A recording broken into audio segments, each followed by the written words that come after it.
Welcome to the Hairenik Newscast. Today we'll go to Yerevan, where the Prime Minister of Armenia was stuck in the government building this morning for hours as demonstrators protested outside, demanding a meeting. It was the third time in the past week he was forced to adjust his movements to avoid the public. Reporters Without Borders has issued a statement condemning what it calls deliberate police violence against reporters in Armenia. Let's go now to our correspondent in Yerevan.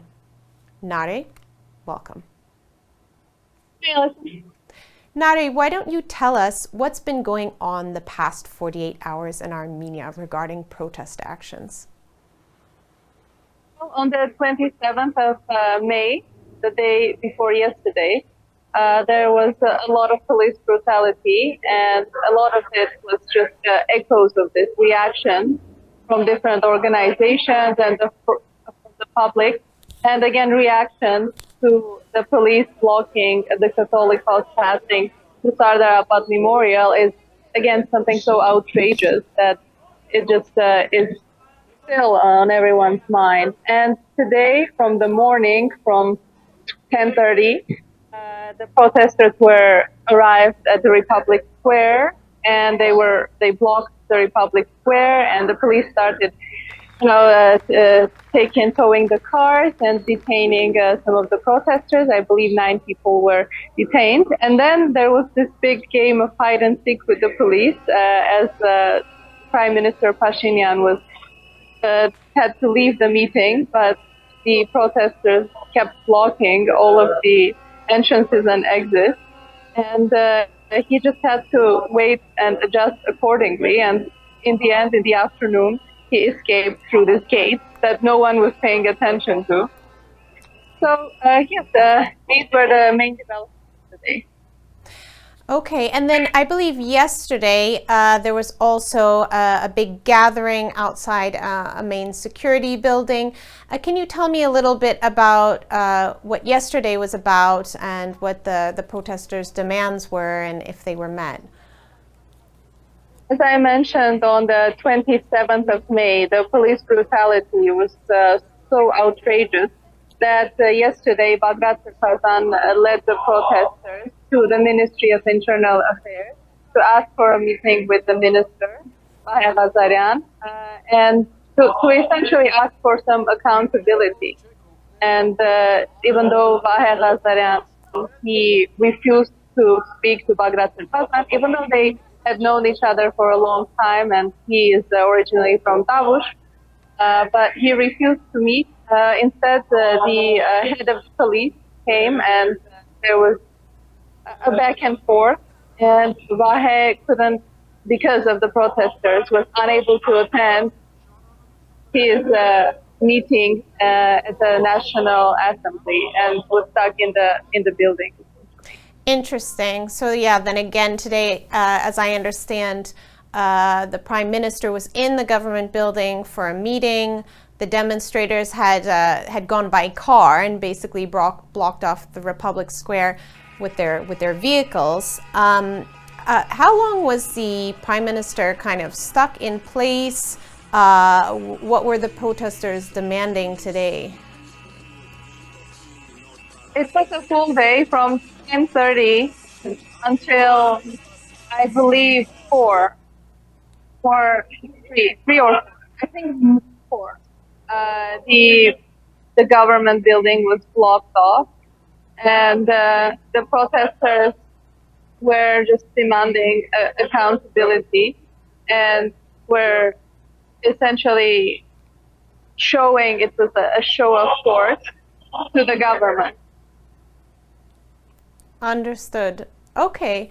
I think that's a good, segue to talk about the kind of one of the main egregious things that happened in the last few days, which was that the police had gathered outside the office of one of the main political parties, the ARF, in downtown Yerevan, and actually beat up, cursed at one of the National Assembly representatives. Can you talk to me a little bit about the circumstances of that? What has been the reaction? Well, this particular incident was really outrageous because it was essentially maybe 30 or 40 red berets attacking this one person, an MP. But I believe that a guest of ours, the human rights lawyer Rafael Ishkanyan, is better equipped to comment on this. Rafael, welcome to Hairenik. Why don't you start off by explaining to us how big of a deal it is that a member of the National Assembly was actually beaten by the police? Yep. Hi, Alison. I think this can be described as one of the most blatant violations this happened. It's not only the thing that the MPs constitutionally they have the immunity, so they basically cannot be apprehended, arrested, or otherwise be deprived of liberty, except for very few cases, and it's clearly not the case nobody's talking about. I mean, the case that of the beating, if you look at the videos, it would really seem like some schoolyard fight, but instead of let's say fair fight, 30 plus police encircling and beating an opposition MP. So the thing is that, and it was, of course, it was not only the beating and the local context, into how the slurs and how the cursing is perceived, and was really quite brute because it was being beaten and being cursed all over for a certain amount of time. And then he was, of course, arrested. But it was put in the police car, and so liberty was limited, which is unconstitutional all by itself. So the thing is that, I mean, there's still, to this moment, there's no criminal charge towards any of the police officers, and there was only one whose powers were suspended, and that's all we get. There's this huge issue with not only the police at large, and especially specifically with that unit involved, which is the special battalion of the Yerevan police, that's commonly known as Red Berets. Mm-hmm. So basically, you can think of police elite force, which was, according to the police, which were like trained to counter armed terrorists, armed offenders, and that's how the unit was presented to the public before. And they've been involved in policing peaceful assemblies, and the problems are not new.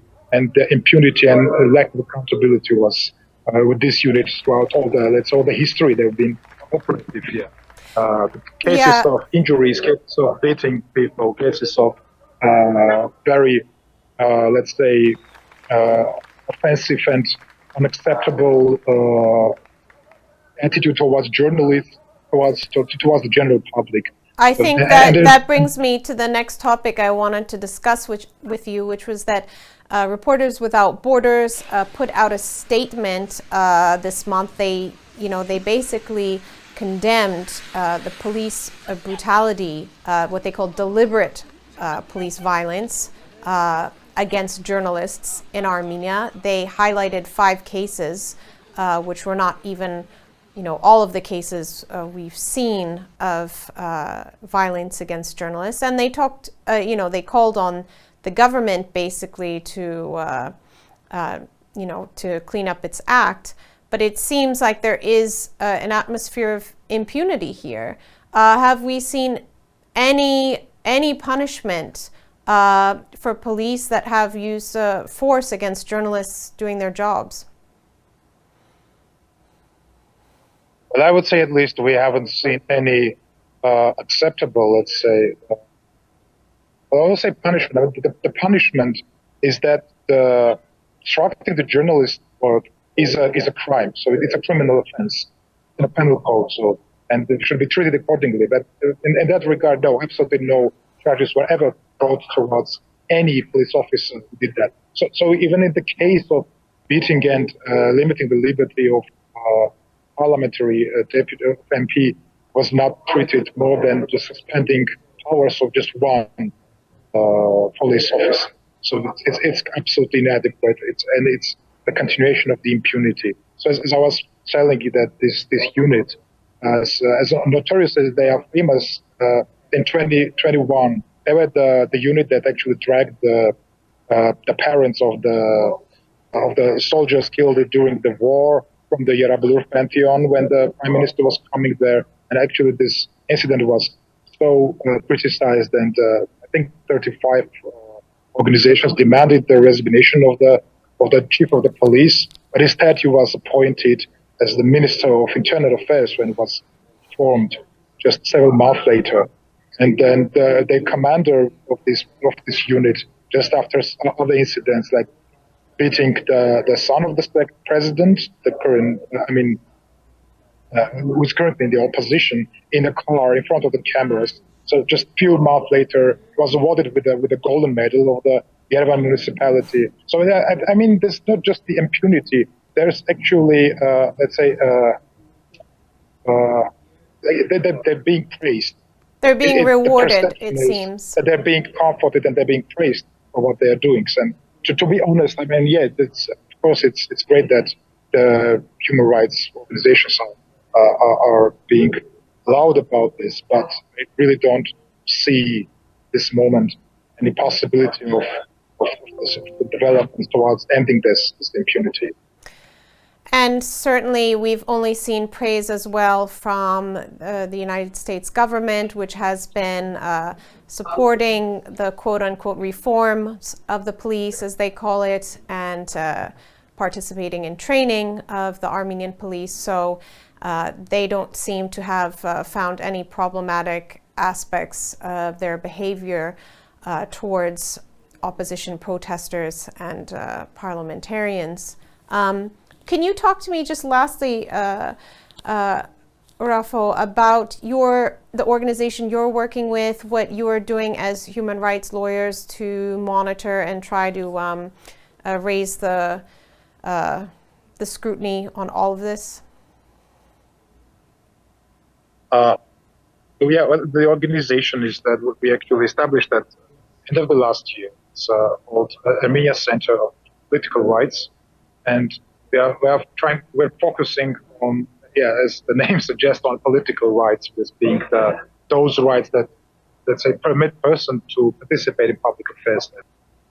Understood. Thank you so much for all of that. Thank you too. We'll be sure to stay in touch. So we're back with Nare. Nare, any other highlights from today? Anything we should discuss? Well, I think the funniest way of protesting today was when the protesters brought in the trees and suggested that the people of Armenia protect themselves from the liar-in-chief by planting these trees so they will not see him. Because this is referring to Prime Minister Pashinyan's suggestion that the children of Iran can protect themselves from Azerbaijani soldiers if they just plant a row of trees in front of the school. Indeed, that's quite a symbolic action. Thank you so much, Nare, for your reporting, and we will see you again next week. Thank you all for joining, and we will be sure to stay on the story. Be sure to subscribe to our YouTube channel, Facebook page, Instagram page, and you can also follow us on Twitter or X, and we will be back with you next week. Thank you so much.